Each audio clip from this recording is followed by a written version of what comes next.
कोण महाराष्ट्रामधला मराठी माणूस पैसे फेकले की विकला जातो? ही आपली किंमत आणि ही बोली लावणारे कोण? आमचेच.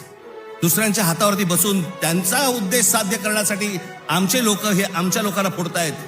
काय दुर्दैव आहे बोला. या अशा परिस्थितीमध्ये ही आजची निवडणूक होते. ही मराठी माणसासाठी शेवटची निवडणूक आहे.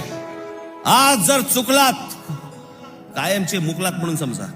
आज जर तुमच्या हातात ही शहरं गेली, त्यांच्या हातामध्ये गेली, उद्या राजानं मारलं आणि पावसानं झोडलं, तक्रार कोणाकडे करायची? आज इतर राजकीय पक्षांमधले पण जे मराठी लोक आहेत, माझं त्यांनाही आव्हान आहे, सोडा ते सगळं.